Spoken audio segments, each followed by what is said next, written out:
Hello, welcome to guys world. ഇന്ന് നമുക്കൊരു മധുര സേവ ഉണ്ടാക്കിയാലോ?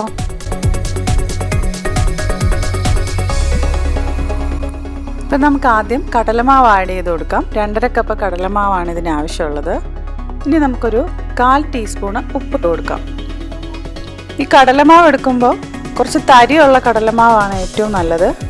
മറ്റേതും ടേസ്റ്റിയാണ്, അല്ലാത്ത കടലമാവും. ഇനി നമുക്കതിലേക്ക് കുറച്ച് വെള്ളം സ്പ്രിങ്കിൾ ചെയ്ത് ഒഴിച്ചു കൊടുക്കാം. ഒരുപാട് വെള്ളം നമുക്ക് ആവശ്യമില്ല. ചപ്പാത്തിക്കൊക്കെ കുഴയ്ക്കുന്ന ആവശ്യം ഉള്ള അത്ര വെള്ളമൊന്നും ഇപ്പോൾ ഇതിന് വേണ്ട. കുറേശ്ശെ വെള്ളം ആഡ് ചെയ്ത് കൊടുത്ത് കുഴച്ചെടുക്കാം.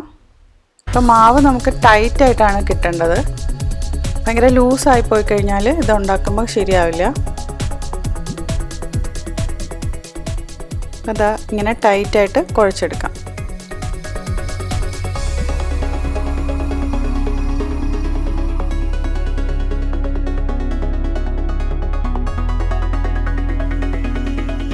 നമുക്ക് മാവിന് ഈ ഒരു കൺസിസ്റ്റൻസിയാണ് വേണ്ടത്. ഞാനിപ്പോൾ സേവനാഴിയിലെ ഈ ഒരു അച്ചാണ് യൂസ് ചെയ്യുന്നത്. നിങ്ങൾക്ക് ചെറിയ കുഴിയുള്ള അച്ചായാലും യൂസ് ചെയ്യാം. ഇതിന് ഞാൻ സേവനാഴിയിലേക്ക് മാവ് ഇട്ടിട്ടൊന്ന് ട്രൈ ചെയ്ത് നോക്കാം എങ്ങനെയാണ് വരുന്നതെന്ന്. ഇതിപ്പോൾ ഓക്കെ ആണ്.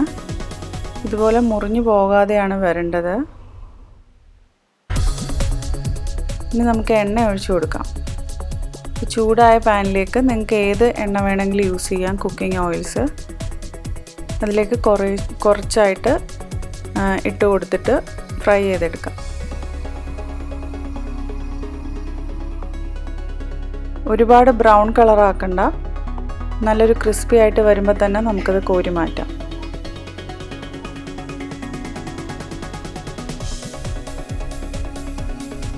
ഇപ്പം ഞാനെല്ലാം വറുത്തെടുത്തിട്ടുണ്ട്. ഇനി അത് ഓരോരോന്ന് ഇളക്കി ചെറിയ ചെറിയ പീസസ് ആക്കി ഇടാം.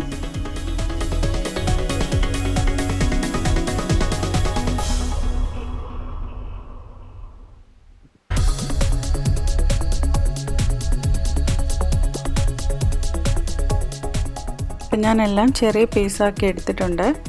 ഇനി ഇതിലേക്ക് ഷുഗർ കോട്ടിങ് കൊടുക്കണം. അതിനായിട്ട് നമുക്ക് 1.5 കപ്പ് ഷുഗർ ഇടാം. അതിലേക്ക് 3/4 കപ്പ് വെള്ളവും കൂടെ ഒഴിച്ച് ഒന്ന് തിളപ്പിക്കാം.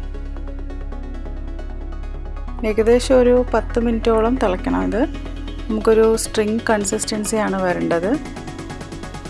ഇടയ്ക്കൊന്ന് ഇളക്കി കൊടുത്താൽ മതി. ഇപ്പോൾ അത് ആ ഒരു 10 മിനിറ്റോളം തിളച്ചിട്ടുണ്ട്. ഒരു സ്ട്രിങ് കൺസിസ്റ്റൻസി വന്നോന്ന് നോക്കാം. ഇത് ഈ ഒരു രീതിയിലാണ് നമുക്ക് കിട്ടേണ്ടത്. ഇനി നമുക്ക് തീ ഓഫ് ചെയ്യാം. ഇപ്പം നമ്മൾ വറുത്ത് വെച്ചിരുന്നതൊക്കെ തണുത്തിട്ടുണ്ട്. ഇനി അതിലേക്ക് നമുക്ക് ചൂട് ഷുഗർ സിറപ്പ് ഒഴിച്ചു കൊടുക്കാം. നല്ല മധുരം വേണമെന്നുണ്ടെങ്കിൽ നന്നായി ഇളക്കണം. ഇല്ലെന്നുണ്ടെങ്കിൽ ചെറുതായിട്ടൊന്ന് ഇളക്കിയിട്ട് അങ്ങനെ തന്നെ വെക്കാം.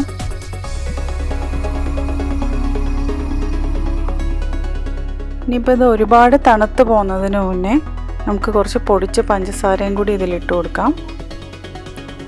ഞാനൊരു 2 ടീസ്പൂൺ പൊടിച്ച പഞ്ചസാരയാണ് ഇട്ട് കൊടുക്കുന്നത്. അതിനുശേഷം നന്നായി ഇളക്കി യോജിപ്പിക്കാം. ഇതേക്ക് നമ്മുടെ മധുരസേവ റെഡി ആയിട്ടുണ്ട്. നിങ്ങളെല്ലാവരും എന്തായാലും ഇത് വീട്ടിൽ ട്രൈ ചെയ്ത് നോക്കണം. വളരെ ഈസി ആയിട്ട് ഉണ്ടാക്കാൻ പറ്റുന്ന ഒരു സ്നാക്കാണ്. കുട്ടികൾക്കും ഒക്കെ വളരെ ഇഷ്ടപ്പെടും.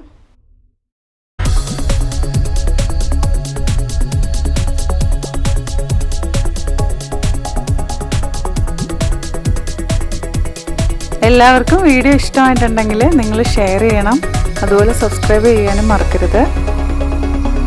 അപ്പോൾ അടുത്തൊരു വീഡിയോയിൽ നമുക്ക് വീണ്ടും കാണാം. ബൈ.